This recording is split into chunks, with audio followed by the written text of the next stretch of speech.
Okay, how do we proceed this session? The first thing is introduction to the speaker.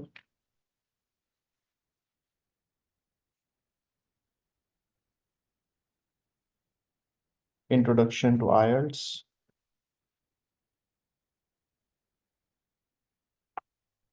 Band requirement.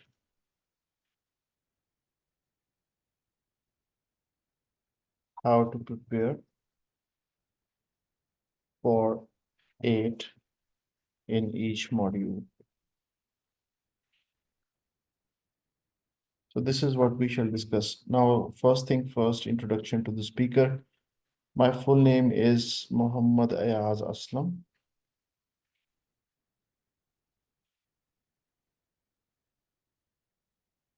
My qualification, MPhil teaching English.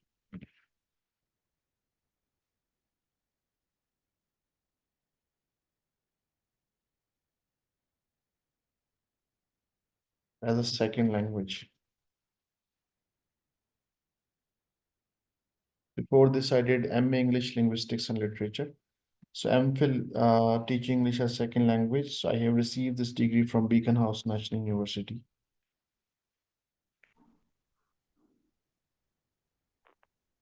I've been teaching to IELTS students since last 13 years.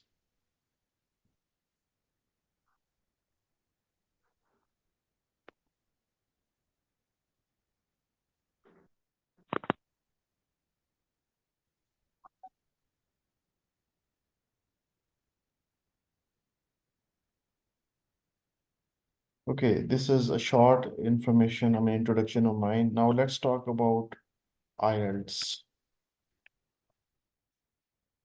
What is IELTS, by the way? Okay, it was ELTS. Earlier, it was ELTS. Before 1996, it was ELTS. ELTS stands for English Language Testing Services.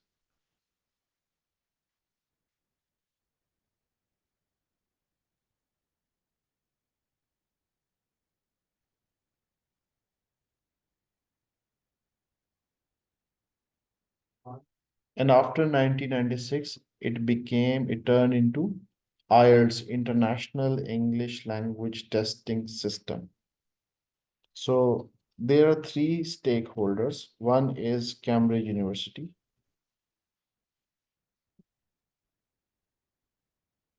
Second is the British Council.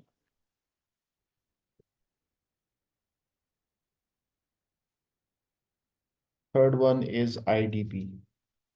So these are three stakeholders.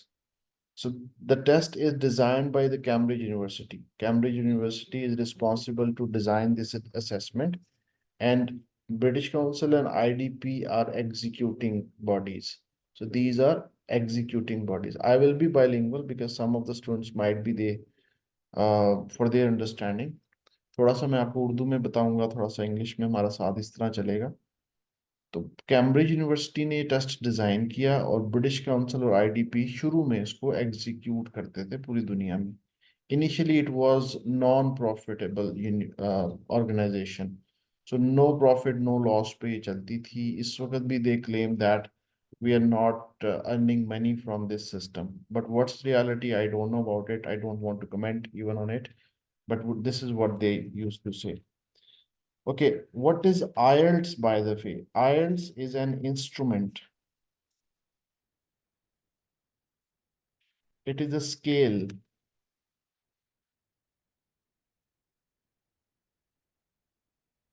IELTS is an instrument, it is a scale. For example, if you want to measure your body temperature, then you have thermometer. For example, if you want to, everything which is tangible or not tangible, if we want to scale something, then we have something which is called measuring tool. Same is the case with IELTS. So now the question is, जी, जब भी हम testing की बात करते हैं, high stake testing की बात करते हैं और लैंग्वेज असेसमेंट की बात करते हैं, just a minute, students. Then you need to remember one thing, that we need to assess something and there must be some kinds of objectives. Objectives क्या है? लैंग्वेज टेस्ट को डिजाइन करने के लिए हमारे पास कुछ ना कुछ ऑब्जेक्टिव्स होने चाहिए और उसकी रीजंस क्या है? Why do we want to design an instrument? अच्छा जी, there are two different reasons. Number one, you want to scale your ability. If you are seeking academic, you want to get on in academic settings, you want to go to any university which is where English language is being spoken, English language is a target language, or you are seeking immigration, work visa. So these are three reasons. Either you will go for academic reasons, or you are seeking immigration, or you want to do work in some European countries or where, I mean, English language is being spoken. So they need to assess you. So, I mean, either you are able to complete their course. For example, जब आप PhD में admission लेते हैं तो ये MPhil में लेते हैं, मास्टर्स में लेते हैं. अब मास्टर एमफिल में हमने जब एडमिशन लिया तो what happened at that time? उस वक्त ये होता था कि स्टूडेंट्स जो उनसे थे, मतलब बीकन हाउस नेशनल यूनिवर्सिटी में, वो कहते थे कि ये 5 आर्टिकल्स ले लें, ये 2 बुक्स ले लें, and you need to come on next Monday and you have to give presentation. So is this possible for a person that he can read all these 5 to 7 articles, खास तौर पे जो हमारे मैट्रिक के system से गए हैं, जो आगे क्या कहते हैं यूनिवर्सिटीज के अंदर के 2-3 किताबें भी वो पढ़ लेंगे और उसके बाद फिर उस पर प्रेजेंटेशन भी दे देंगे? कि क्या ये पॉसिबल है? तो रीडिंग की कुछ टेक्निक्स होती हैं और स्पीड रीडिंग भी इसमें आती है और बाकी चीजें आती हैं. आपको इसी तरह के काम करने हैं किसी भी यूरोप की यूनिवर्सिटी के अंदर, इंग्लैंड के अंदर, कनाडा में, ऑस्ट्रेलिया में, और उसके बाद दे विल स्केल यू. अब यहाँ से जब आप जाएंगे तो उन्हें चाहिए कि this is prerequisite that you understand something and then you comprehend something and then you respond accordingly. So it is for the students convenience कि आप यहाँ से कोई 40-50 लाख रुपया इन्वेस्ट करके जाते हैं और वहां पे जाएं तो आपको उनकी समझ ही कोई ना आ रही हो. ठीक है ना? Same is the case with writing. You need to write on some research articles, you need to write on, might be some kinds of assignments. So for this thing, what you need to do, you need to exhibit your writing skill. Exhibit your writing skill in a way that कि जी आप वहाँ पे comfortable हो के you can easily do your work in their university setting. तो ये हमारे पास 2-3 रीजंस हैं. अब दे वांट टू स्केल के where you stand at the moment. जब भी हम लैंग्वेज की बात करते हैं, there are 4 areas. Number one,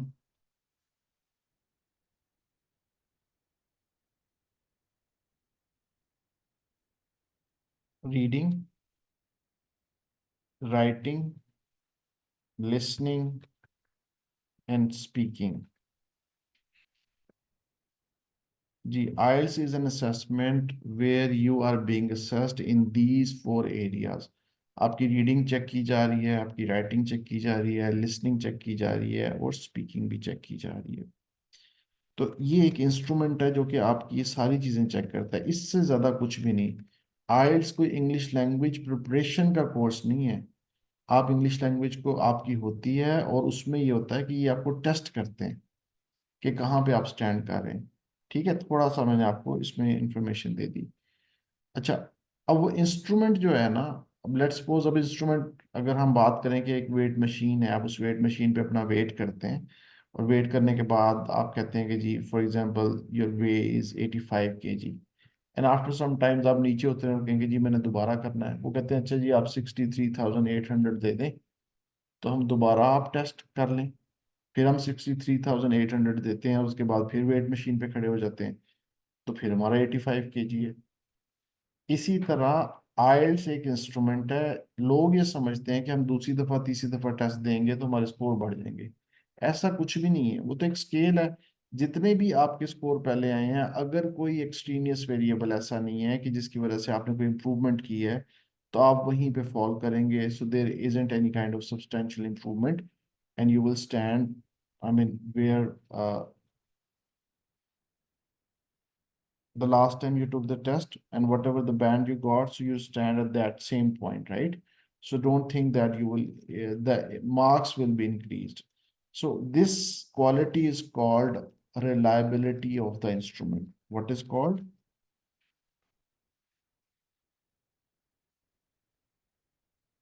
अगर आप टेम्परेचर बॉडी का नोट कर रहे हैं और नोट करने के बाद अभी पता लगा जी 100 degree centigrade, and after some times you understand that your body temperature is, let's suppose, 1 or 2 degree Fahrenheit, let's suppose, and then 98 degree Fahrenheit, and then 103 degree Fahrenheit.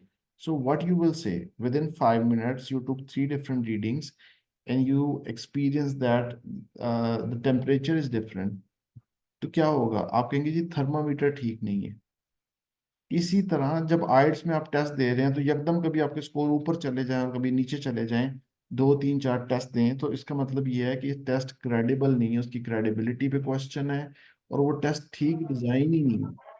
कभी आपने जनवरी में टेस्ट दिया तो यू गॉट 7, और उसके बाद मार्च में आपने दोबारा टेस्ट दिया तो यू गॉट 6 और समथिंग लाइक दैट। जी, so there is a person, please keep your mic and video off, thank you so much. तो ये था कुछ जर्नल चीजें about a scale, about an instrument, तो आपको इस चीज के बारे में इंफॉर्मेशन थोड़ा सा माइंड को क्लियर करना है। नाउ लेट्स टॉक अबाउट आइल्स। आइल्स को फर्दर थोड़ा सा हम एलेबोरेट करते हैं। आइल्स में जी देयर आर 4 मॉड्यूल्स। सबसे पहले आप लिसनिंग का टेस्ट देते हैं। There are 40 test items,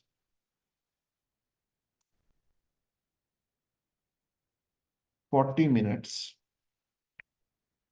4 sections,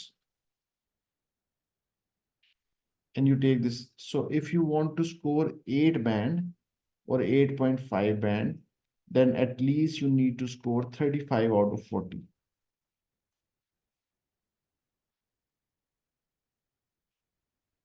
इसी तरीके से फॉर एग्जांपल लिसनिंग के फौरन बाद आपका रीडिंग का जो है वो टेस्ट स्टार्ट हो जाता है। अच्छा जी, रीडिंग की there are 2 different types, one is for GT students and one is for academic students. So reading test is different from GT students and academic students. Now the question is, what is GT, what is academic IELTS, and what is GT IELTS? GT IELTS is for those students who want to get immigration, and academic IELTS is for those students who want to take a student visa, right? So this is where it, I mean, how the test is different. Listening में there is मैं test ले रहा हूँ, वही दूसरे ले रहे हैं। जी मिस नसरीन, प्लीज अपना कैमरा ऑफ कर लें जी, please, thank you so much. तो लिसनिंग में तो कोई डिफरेंट नहीं है, रीडिंग आपका डिफरेंट होगा, लेकिन दोनों टेस्ट के अंदर 40 टेस्ट आइटम्स। टेस्ट आइटम्स किसे कहते हैं? लैंग्वेज टेस्टिंग एंड एवेल्युएशन में test items are the questions basically, and time again 60 minutes, and you there are 3 sections, right? Okay, उसके फौरन बाद you will take writing test. Writing में 60 minutes, and there are 2 questions. ये भी change होगा जी, GT के students का मैं बता देता हूँ, उसके बाद फिर एकेडमिक के भी। So GT students, they will take first question, they attempt, the first question is, they will give you one letter to write on, and you will write on 150 words on it. And second question is an essay, where at the bottom line, the students मैं ना कुछ basic quiz या एक verbal और questions आपसे पूछूंगा बाद में। इसके लिए just keep on, for example I will ask how many questions you will attempt in the listening module, right? तो इसके लिए थोड़ा सा आपने रेडी रहना है। Just keep on writing different notes, and at the end of the session, first you will ask me different questions and then I will ask you question, right? अच्छा जी, GT के बाद नेक्स्ट है जी academic. अब academic के अंदर first question is a report. You need to write down a report of 150 words. Question number 2 is basically an essay. and here you will write down 250 words. So these are the minimum words. If you will write down less than 150 or 250, so there will be plenty on it, right? आपके marks deduct होंगे. Bottom line के ऊपर you need to write down 250 or 150 words. So you need to remember this thing.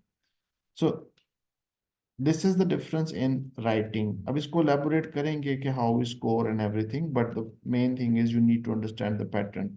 I repeat, पहले ये listening का test है जिसमें 40 questions हैं. दूसरा क्वेश्चन जो सा रीडिंग का 40 क्वेश्चंस हैं, 60 मिनट्स हैं, 3 सेक्शंस हैं.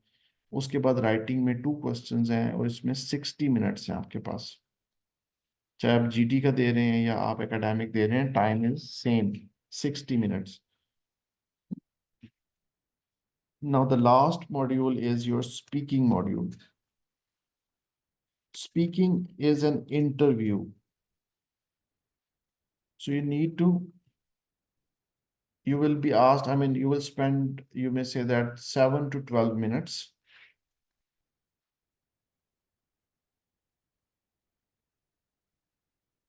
And there are 3 sections. So it is a kind of, so you need to respond to the examiner. अब आजकल क्या हो रहा है कि जूम के ऊपर जैसे भाई आप क्लास ले रहे हैं इस तरह भी टेस्ट हो जाता है. और second thing is sometimes you need to take the assessment face to face. So both are the cases. Sometimes आप जूम पे दे देते हैं, समटाइम्स आपने फेस टू फेस देना है. और अब हम बात करते हैं मोड्स ऑफ टेकिंग असेसमेंट.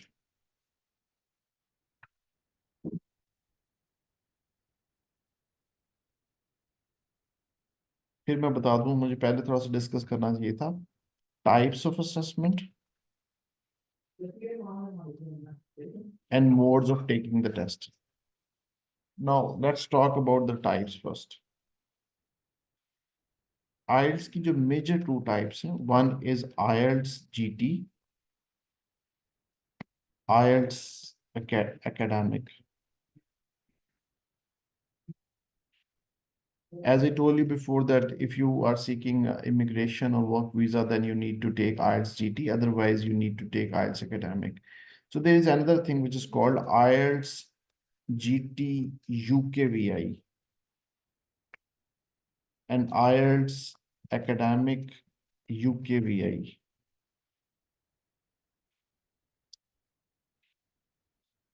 ये जो यूके भी आई है ना, अगर आप यूके जाना चाह रहे हैं यूनाइटेड किंगडम में, then you need to take this assessment. वो सिंपल आइल्स को नहीं मानेंगे.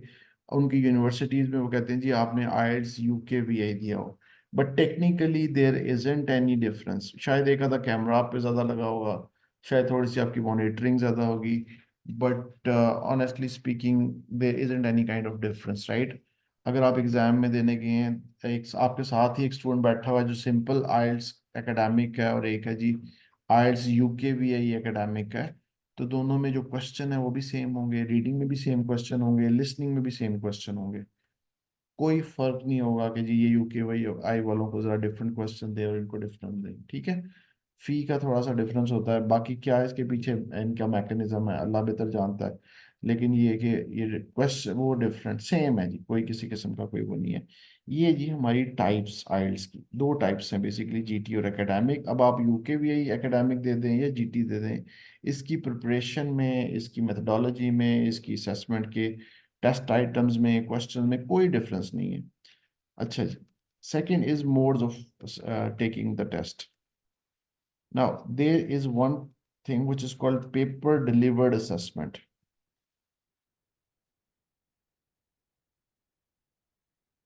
Second is computer delivered assessment.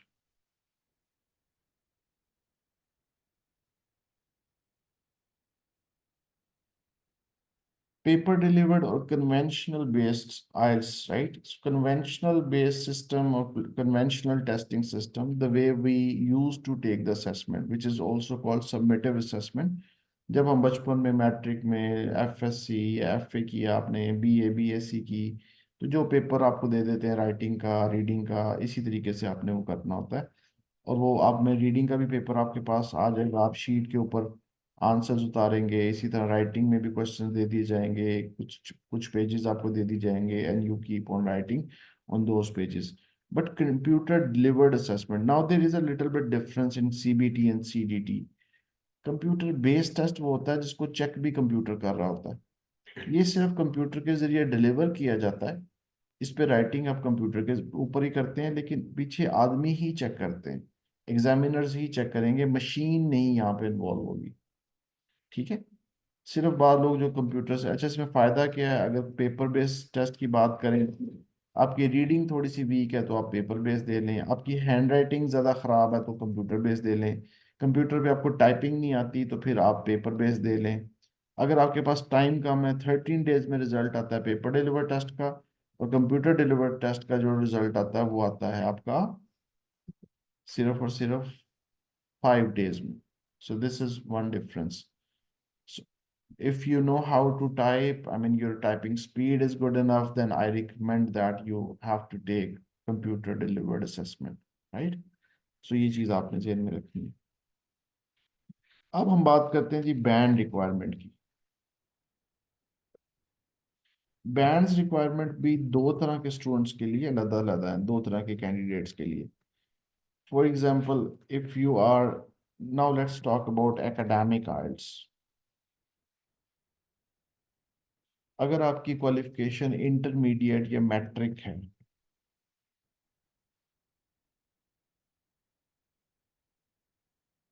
and you want to get admission in overseas universities, then you, if you score 5.5 band, so you will get admission। Overall 6 आ जाए but 5.5। अगर आपकी qualification F A intermediate है, F S C two, F S C two post graduate, right, graduate है, let's suppose आप BA किया हुआ है, एफ एस सी किया है या बी एस सी किया है, अब आपको चाहिए जी 6.5 overall and 6 in each.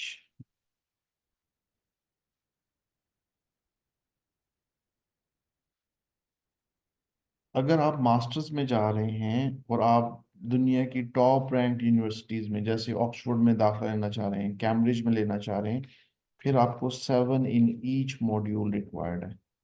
Reading, writing, listening, speaking सब में 7 हो, इससे कम ना हो। अगर आप डॉक्टर हैं और यूके में प्लैब के लिए जाना चाह रहे हैं तो आपको 7.5 overall and 7 in each module चाहिए।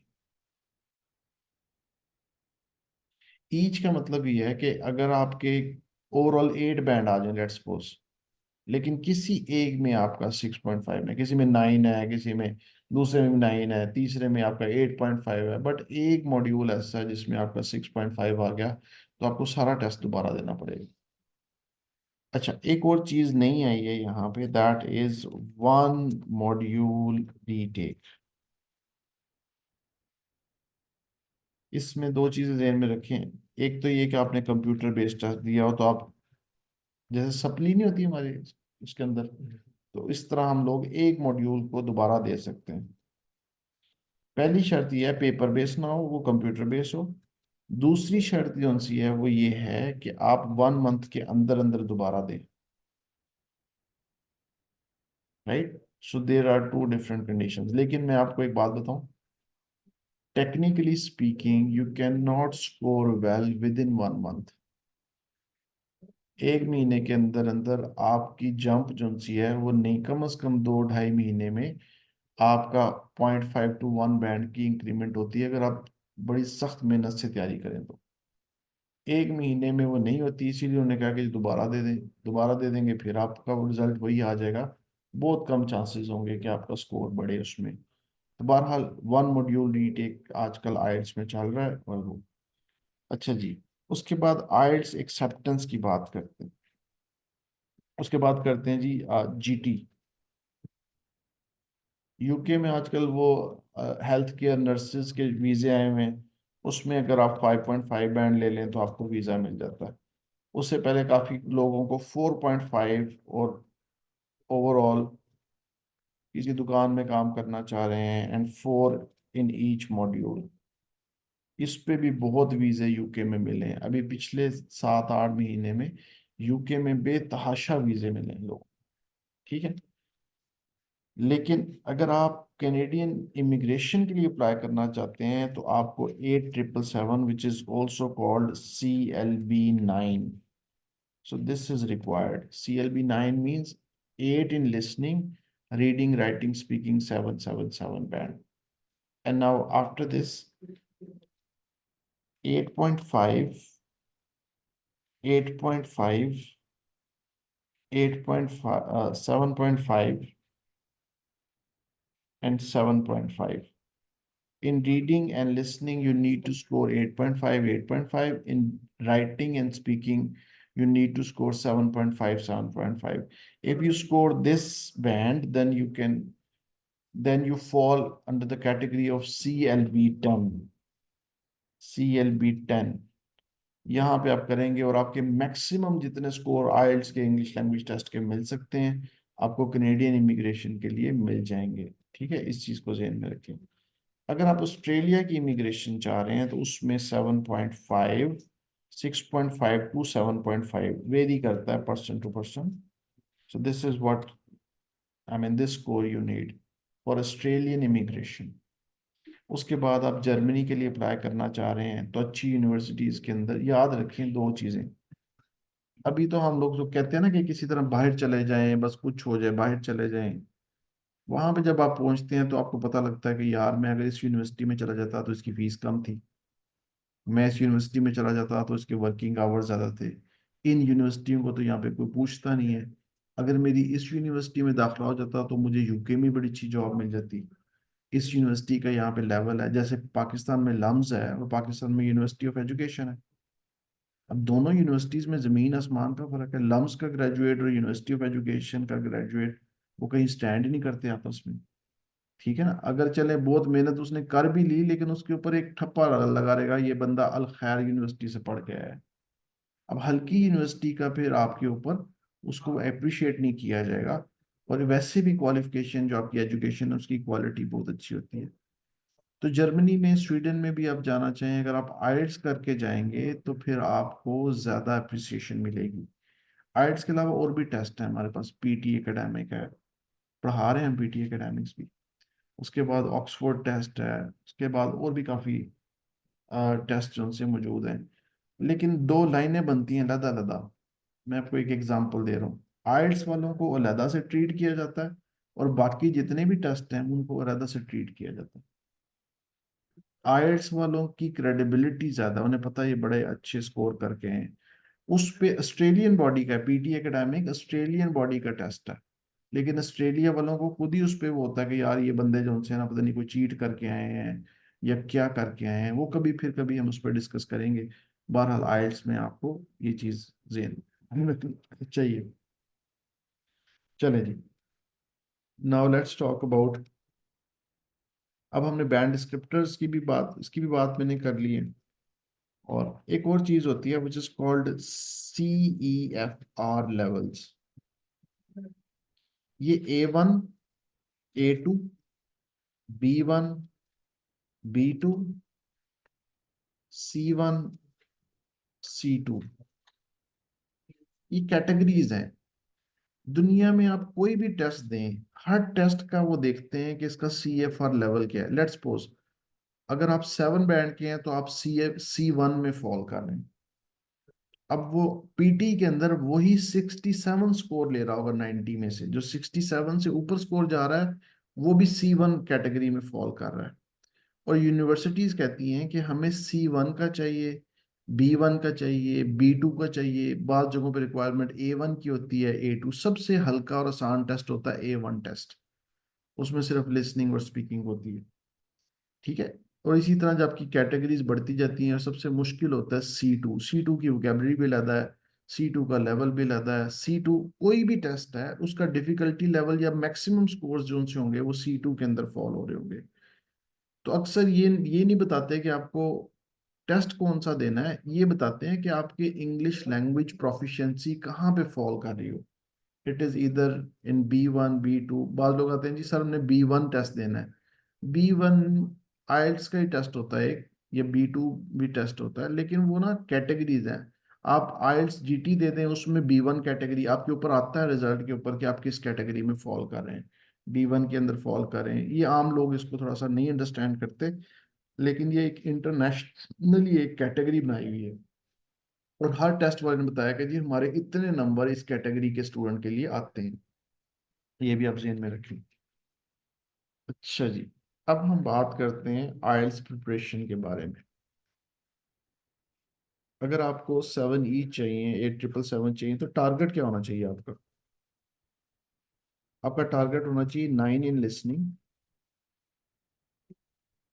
8 in writing, 8 in speaking and 8 in reading.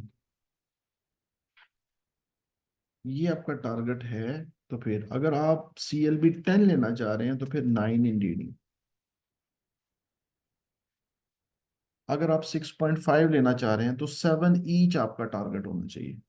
यानी कि एग्जाम में आप 6.5 स्कोर करना चाह रहे हैं तो reading writing listening speaking in all modules you need to score 6 7 band. कुछ चीज़ें होती हैं जैसे वॉश बैक इफेक्ट है, कुछ और चीज़ें लैंग्वेज टेस्टिंग एंड एवेल्युएशन के अंदर। जब आपको एग्जाम सेटिंग में आप परफॉर्म करते हैं और एक एकेडमी में घर में बैठ के परफॉर्म कर रहे हैं, उसमें ज़मीन आसमान का फर्क। आपके ऊपर प्रेशर आता है तो फिर देखते हैं आप कैसा परफॉर्म करते हैं। और आपने घर में ही अगर परफॉर्म करना है तो उसमें कॉन्फिडेंस लेवल डिफरेंट होता है, और एग्जाम का फोबिया भी होता है बाज लोगों को। तो यहाँ पे ना आपका 0.5 बैंड कम हो जाता है। अगर आप यहाँ पे 6.5 ले रहे हैं तो वहाँ पे 6 हो जाएगा, यहाँ पे 6 ले रहे हैं तो वहाँ पे 5.5 हो जाएगा। ये आपको बहुत ज्यादा एक्सटेंसिव प्रैक्टिस करें फिर जाके कहीं समटाइम्स सेम होता है। तो इसलिए आपको अपना टारगेट बड़ा सेट करना है, 9 इन लिसनिंग, 8 इन राइटिंग। अब क्वेश्चन ये पैदा होता है कि क्या ये पॉसिबल भी है। सिर्फ आपको ये दिखाने के लिए कि दिस इज पॉसिबल, ये देखें जी test. 9 in reading, 9 in listening, ठीक है जी, 8.5 8.5 8 8, ये सब स्टूडेंट्स के आए हुए हैं। दिखा आपको इस वजह से रहे हैं ताकि आपके जहन में आ जाए कि यार प्रोबेबिलिटी है, दुनिया में अगर एक बंदा कर रहा है तो मैं भी कर सकता हूँ। अगर उसकी 2 टांगे 2 हाथ एक दिमाग 2 आंखें हैं, 2 कान है उसके, तो मेरे भी वही चीजें, मेरे पास भी उतना पोटेंशियल उतनी ताकत है। तो मैं भी हिम्मत करके कोशिश करके वही स्कोर कर सकता हूँ। 8.5 पॉसिबिलिटीज में से, 9 पॉसिबिलिटीज में से, ऐसा नहीं है कि this is something which is fictional और hypothetically you are thinking that this is unachievable. It is not realistic bands. So these are realistic bands. So you need to um, actually train your mind that you are able to score 9 or 8.5 or 8 band. Belief system है, इस पे different बात करेंगे, इसके psychological effects के ऊपर वो बाद में कभी। तो एक तो ये चीज़ आपने जहन में रखनी है कि आपके टारगेट्स क्या हों। और टारगेट होता है टाइम बाउंड। कभी भी टारगेट 50 साल का नहीं होगा। टारगेट आपने 2 महीने में काम करना होगा, 1 महीने में काम करना होगा, 3 महीने में काम करना होगा। 2024 में आप उस कैटेगरी से बाहर आ जाएंगे, आपकी एज बढ़ जाएगी, आपका एक्सपीरियंस, मतलब कई ऐसे फैक्टर्स हैं कि जो कि आपको टाइम लिमिट के अंदर ही आपने काम करना है। तो यहाँ पे मैं थोड़ा सा आपको बताता जाऊँ, 3 चीजें आपने जेल में रखनी है, हर ओरिएंटेशन क्लास में मैं इसको डिस्कस करता हूँ।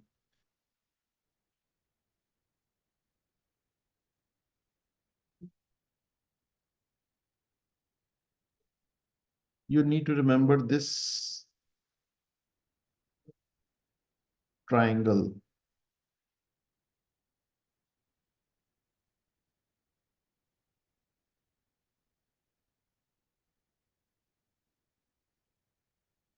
एक मुसल्लस है, एक ट्राइंगल है, जिसको आपने याद रखना है। इस ट्राइंगल के 3 कोने हैं। सबसे ऊपर लिखा हुआ है फाउंडेशन, एक बंदा कहता है मेरे पास जादू की टेक्निक्स हैं, मैं आपके नंबर ले आऊंगा, मुझे ये पता है वो पता है, मैं बड़ा पता नहीं क्या हूँ, इस तरह की कोई बंदा, कोई सिस्टम, कोई ऑर्गेनाइजेशन क्लेम करती है, और आप जेन्युइन टेस्ट दे रहे हैं, कोई अनफेयर मीन्स यूज नहीं कर रहे, और आपको स्पेलिंग ही नहीं आते, आपके बेसिक टेंस ठीक नहीं है, आपको आर्टिकल्स का नहीं पता, आपको कॉम्प्लेक्स सेंटेंसेस का नहीं पता, आपको कंपाउंड सेंटेंसेस का नहीं पता, तो वो अगर आपके स्कोर्स 8 बैंड है, 7.5, 7 बैंड है, तो वो नहीं आने लगे, कुछ भी कर ले, कुछ भी कर लें, आपके स्कोर्स नहीं आने लगे। आपकी बेस बननी चाहिए, ग्रामर बेसिकली कुछ ना कुछ आनी चाहिए, कुछ टेंसेस आपके होने चाहिए, वोकेबलरी आपकी होनी चाहिए अच्छी। इसको आपने काम करना है अपने फाउंडेशन पे, अपनी इन चीज़ों पे जो आपकी वीक हैं बेस से मुतल्लिक ही, उन पे आपने अभी से काम शुरू कर देना है और आखिरी दिन तक काम करते जाना है। जितना मैक्सिमम इसके ऊपर काम हो सके आपने करना है, फिर आप देखेंगे कि एक सिग्निफिकेंट इम्प्रूवमेंट आई है। दूसरी चीज,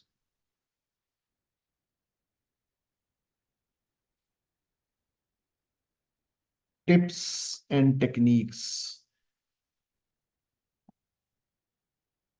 अगर आप स्मार्ट अप्रोच नहीं यूज कर रहे, अपनी कोग्निटिव डेवलपमेंट में कोई ऐसे तरीके नहीं इस्तेमाल कर रहे जिसके जरिए आप मार्क्स ओरिएंटेड अप्रोच, मसलन जिसकी फाउंडेशन अच्छी है उसको सिर्फ दो चीजों पे काम करना है, टिप्स एंड टेक्निक्स पे काम करना है, और आखिर में आपको प्रैक्टिस करनी। Language is not learning, it is acquisition. So what's the difference between acquisition and learning?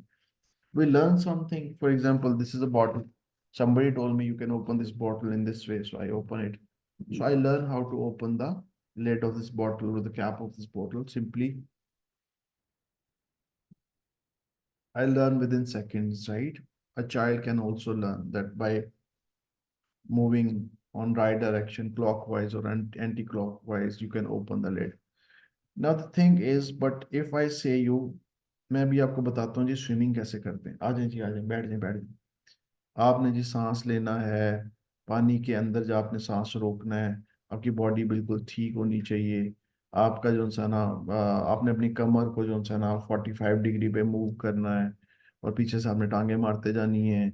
और उसके बाद आपने, आपके पास, आप कहते नहीं जी दुनिया के बड़े अच्छे कोचेज आ जाए आपके पास, दुनिया के बड़े जबरदस्त किस्म के, जो दुनिया का जो वर्ल्ड का टॉप का स्विमर है वो आपके सामने आके बैठ जाए और आपको लेक्चर देना शुरू कर दे, फिर आपको वीडियोस दिखाए, फिर आपको समझाए, फिर आपको कहे कि जी अभी खुश्की पे यहीं पे बैठ के ना जरा तैर के दिखाओ तुम हवा में। उसके बाद आपको पानी में फेंका जाए 6 फुट गहरे पानी में, तो क्या होगा? डूब जाएंगे।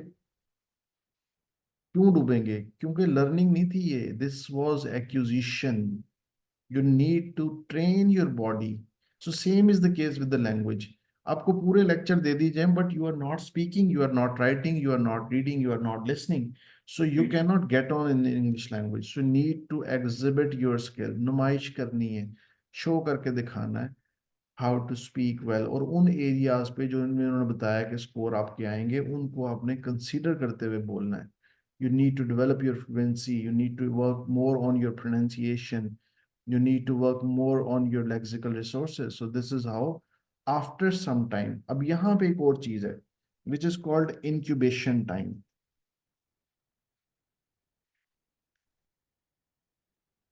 मैं पढ़ा रहा था यूनिवर्सिटी ऑफ वेटरनरी साइंसेज में, ठीक है, ये देखेंगे भाई साहब जिनका रिजल्ट आपके सामने, इनसे मैंने एक सवाल पूछा।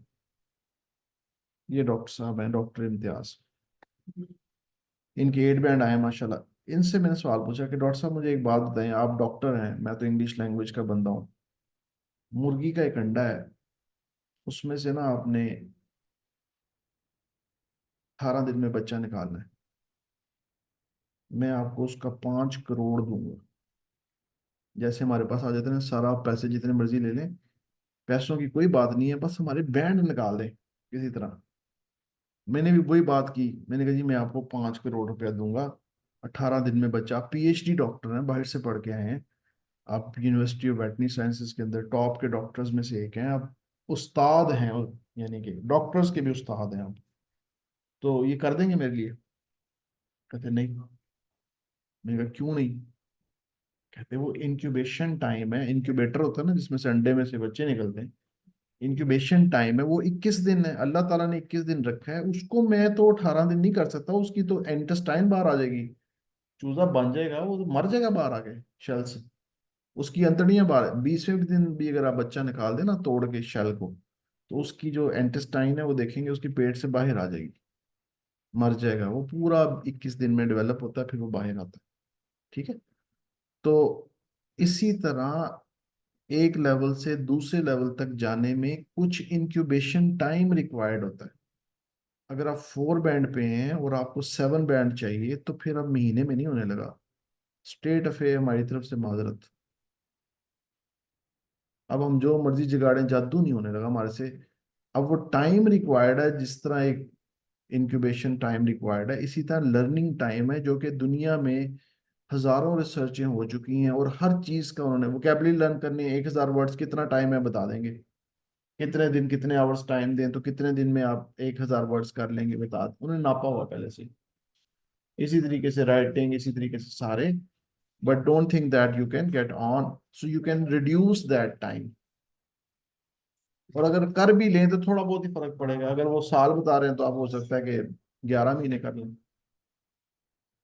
ऐसा नहीं हो सकता कि 2 महीने में कर। तो इस चीज को भी आपने ध्यान में रखना है तैयारी करते हुए, क्योंकि हमने we need to be rational, you need to understand what are your strengths and what are your limitations. Just 1 minute अजान हो जाए फिर हम बात करते हैं दोबारा।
जी students, so I was discussing what is incubation time.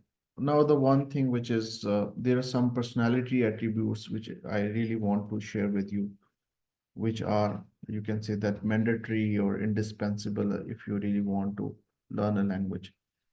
मेरे 13 साल जिंदगी के अंदर जो मैंने यहाँ पे एम आइल्स को पढ़ाते हुए, या समझें कि एम फिल किया, एम ए इंग्लिश किया, पता नहीं क्या क्या, जिंदगी अब काफ़ी स्पेंड होगी इन चीज़ों में। तो उसका कुछ निचोड़ आपसे डिस्कस करता हूँ।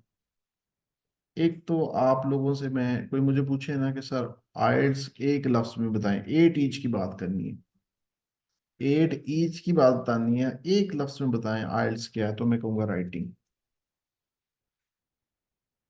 यानी कि सबसे मुश्किल मॉड्यूल जिसको आप स्कोर 8 या 8.5 या 9 करेंगे, तो सबसे जो टफ टाइम देगा आपको वो राइटिंग देगा। रीडिंग भी हो जाएगी, लिसनिंग भी हो जाएगी, स्पीकिंग भी हो जाएगी, राइटिंग में थोड़ा सा टाइम आएगा।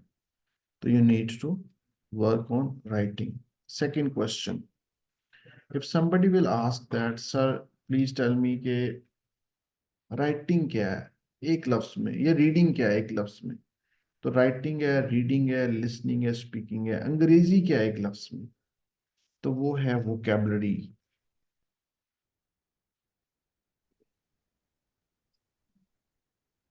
अगर आप मुझसे पूछें कि सर एक लफ्ज में बताएं कि वोकेबलरी क्या है,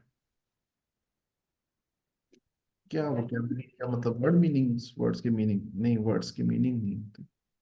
इसका मतलब होता है कॉलोकेशन। कॉलोकेशन क्या होता है? The contextual use of word, द contextual use of words.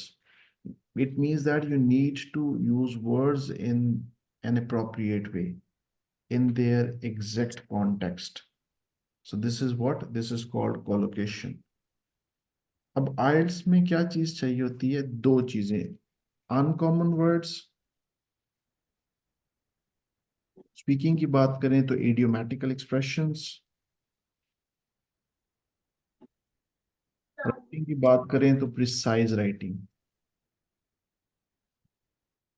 बाकी सारी चीजें हम बना लेंगे, अगर आप मेहनत करने वाले हैं तो एक महीने के अंदर आपकी सारी ग्रामर, एक महीने के अंदर हर चीज हो जाएगी आपकी। अगर जो चीज रह जाएगी तो आपकी वोकेबलरी आहिस्ता आहिस्ता बढ़ती है, जैसे 21 दिन में बच्चा बाहर आता है। इसी तरह जो एक्सपर्ट्स हैं वो कहते हैं कि जी 3 से 4 वर्ड्स आप every day you can learn, not more than that. अगर आप 25 वर्ड्स कर लें, 100 कर लें, हो सकता है कर लें, ना तो आप उसको बोल सकेंगे ना लिख सकेंगे। इसके बाद वो 15-20 दिनों में वो भूल जाएंगे। Exceptions are always there. जब हम कोई रिसर्च करते हैं ना, then we say with 95% confidence I this research tells us, or these are the outcomes with the 95% confidence level. 95% का मतलब ये है कि 5% जगह है जो मैं आपको बता रहा हूँ, हो सकता है आप इस टाइम में 7 बैंड ले जाएं। अगर मैं कह रहा हूँ कि आपके 6.5 आएंगे एक महीने बाद फॉर एग्जाम्पल, तो 5% चांसेस हैं कि आप 6 बैंड ले जाएं, बेशक जो मैंने तरीका बताया है। और 5% चांसेस हैं उसी 5% के अंदर अंदर आप 7 बैंड ले जाएं। लेकिन 100 में से जो 95 स्टूडेंट्स हैं ना, वो 6.5 ही लेंगे। अब निकाल के देख लें। इसको कहते हैं 95% कॉन्फिडेंस लेवल के साथ मैं बात करूं। 5% मेरे रिजल्ट को खराब कर देंगे, मेरी रिसर्च को खराब कर देंगे। लेकिन जब हम बात करते हैं तो मेजोरिटी की बात करते हैं, 2 4 5 जो एक्सेप्शंस हैं उनकी बात हम नहीं करते।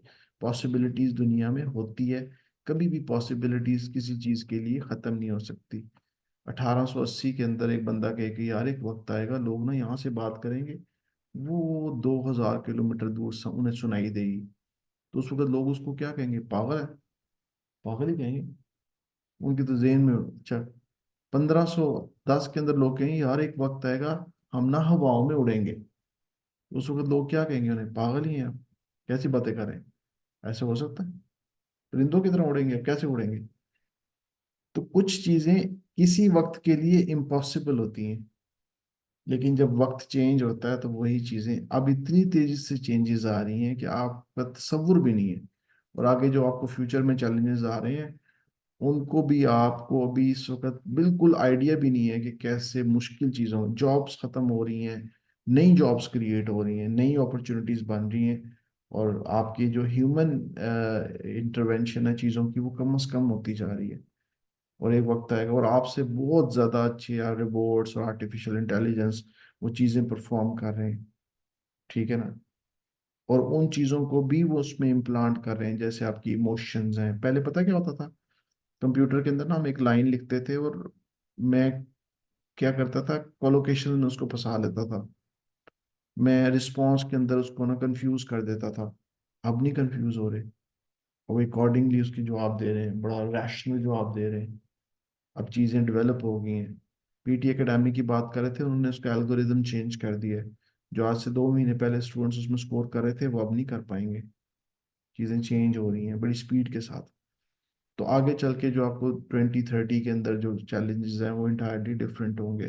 तो इसलिए मैं कह रहा हूँ, there is no absolute knowledge. Absolute कहते हैं, देर इज नो, कोई मुतलिकुल अनान नहीं है, कोई हतमी इल्म नहीं है। इल्म भी चेंज हो रहा है, ठीक है। The only change is the only constant in life. दुनिया में तब्दीली एक वाहिद ऐसी चीज है जो कांस्टेंट है, बाकी कोई चीज कांस्टेंट नहीं है। तो बहरहाल इन चीजों को माइंड में रखें, stay optimistic and believe in your self, और उसके बाद फिर आप काम करें। कुछ मैं आपको एक्सरसाइजेस बताऊंगा आगे चल के क्लासेस में, कि जिससे आपका बिलीफ सिस्टम बढ़ेगा अपने ऊपर। अगर आपका अपने ऊपर बिलीफ सिस्टम बढ़ेगा तो फिर अभी चीज़ें अचीव कर जाएंगे। हम नहीं अचीव करते, हमारा बिलीफ सिस्टम नहीं होता, वीक होता है। इसकी मैं आज एग्जांपल दे रहा था, एक एक्सपेरिमेंट उन्होंने किया। वो कहते हैं जी, आप पेंडुलम है, एक धागा बांधा हुआ है, बोतल बॉटल है, ये कोई और चीज़ है, कोई बटन है, कोई चीज़ उसके साथ बांध लें आप ऐसे।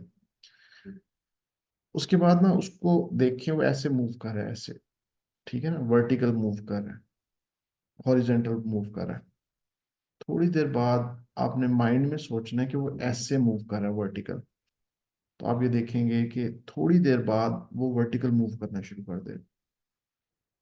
उसके बाद सिर्फ आपने माइंड में सोचना है, हाथ बस आपने ऐसे ही रखना है, माइंड में सोचना है कि ये सर्कुलर मूवमेंट है इसकी। थोड़ी देर बाद वो सर्कल में मूव करना शुरू कर देगा। ये आप घर में एक्सपेरिमेंट करके देखें। इसका मतलब है आपकी सोचें कितने ज्यादा आपके इरादों पे, एक्शंस के ऊपर असरअंदाज होती हैं। अगर आप सोच रहे हैं आप कर जाएंगे तो कर जाएंगे, आप सोच रहे हैं आप हार जाएंगे, नहीं कर सकते, आपकी बस में ही नहीं है, तो नहीं है बस में।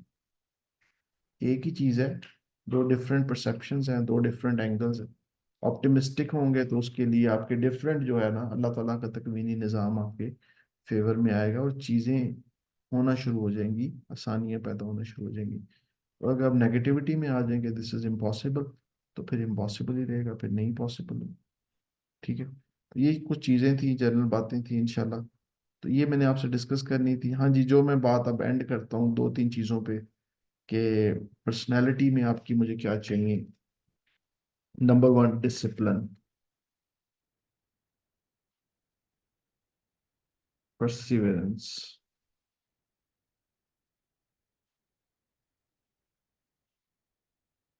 एक वर्ड होता है कंसिस्टेंट, एक वर्ड होता है परसिस्टेंट। यकसुई से काम करना, मुसलसल काम करना। हम इंसान हैं, हमारे इरादे चेंज होते हैं, हमारे ऊपर जब्त और बस्त की कैफियत आती है। कभी हम बहुत अच्छा फील कर रहे होते हैं, बड़ा ऑप्टिमिस्टिक होते हैं, कभी बड़े डिसपॉइंटेड हो जाते हैं। ये इंसानों पे होती है, मशीनों पे नहीं होती। एक मशीन को आप कह दें काम करें तो वो करती रहेंगी। इंसान जो उनसे, उनके मूड स्विंग्स होते हैं। अगर तो इनकरेजिंग रिजल्ट आ रहे हैं तो आप आगे बढ़ते जाएंगे, किसी दिन फेलियर हो गया, डिस्करेज हो जाएंगे, तो आप स्टेप बैक हो जाएंगे। तो डिसिप्लिन क्या चीज़ है? डिसिप्लिन की बेहतरीन एग्जांपल है नमाज। 5 वक्त आप नमाज पढ़ रहे हैं, फजर, जोहर, असर, मगरिब, इशा। दिल कर रहा है पढ़ रहे हैं, नहीं कर रहा पढ़ रहे हैं। आज ईमान बड़ा अच्छा है, अल्लाह ताला से बातें करने को दिल कर रहा है तो नमाज पढ़ रहे हैं। आज बिल्कुल ही लग रहा है, शक ही पड़ गया कि पता नहीं खुदा है भी या नहीं, ये दुनिया ऐसी चल रही है, नमाज फिर भी पढ़ रहे हैं। दिल में वसवसे आ रहे हैं, नमाज फिर भी पढ़ रहे हैं। नमाज नहीं आपकी छूट रही, it means you are disciplined. हालात, कोई भी एक्सट्रीनियस वेरिएबल आपके एक्शंस को चेंज नहीं कर पा रहा, ठीक है। तो आप अपने औकात के अंदर जो जो चीज आपने डिसाइड की हुई है, you are keep on doing those things. Consistent perseverance का जो वर्ड है ना, मैं आपको डिक्शनरी में लिख के दिखाता हूँ इसको कैसे, how this is different from other words.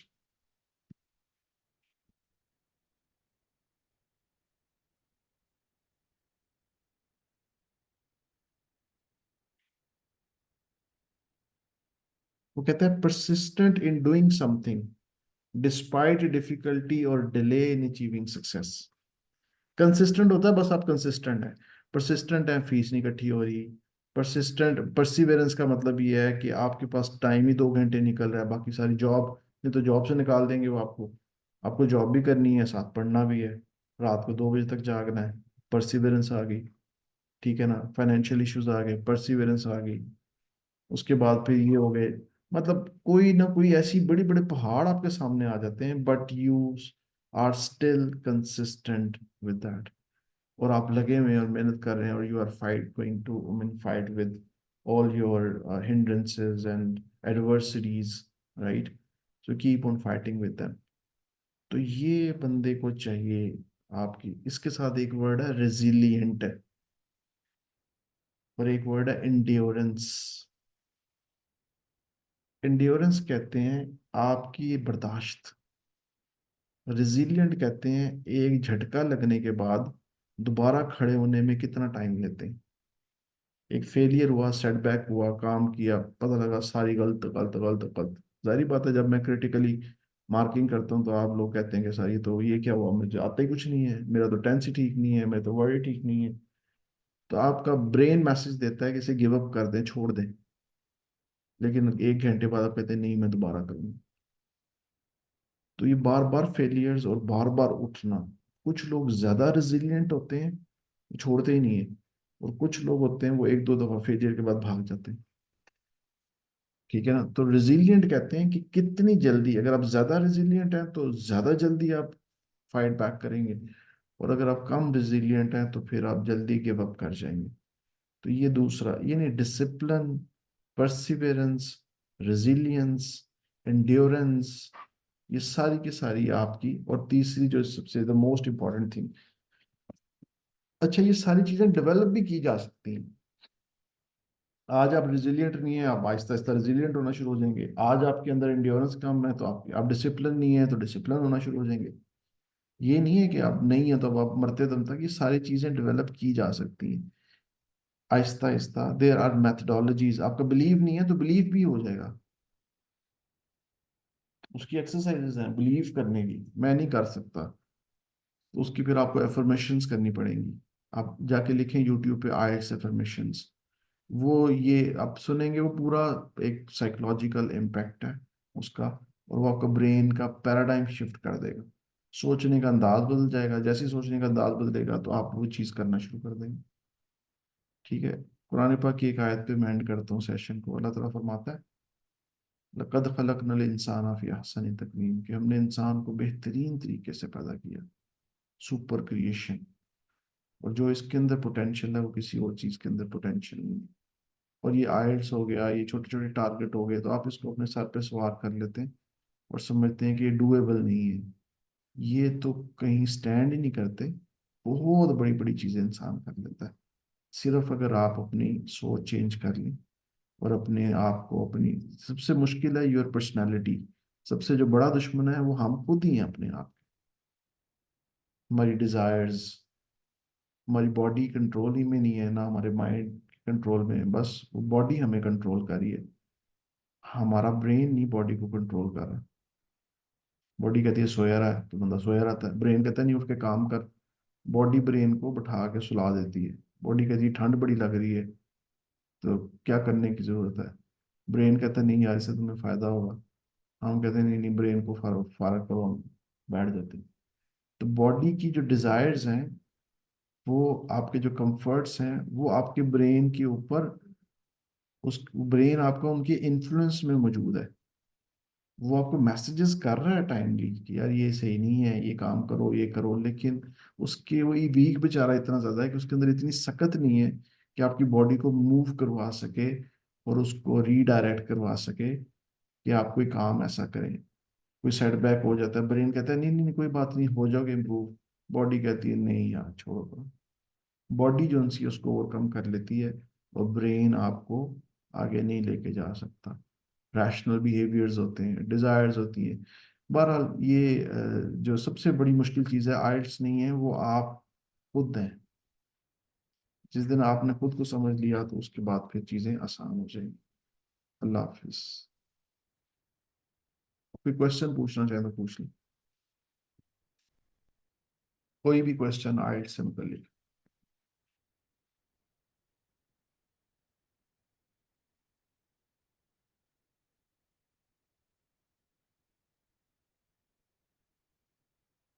कोई क्वेश्चन नहीं है? चलिए जी, अल्लाह हाफिज।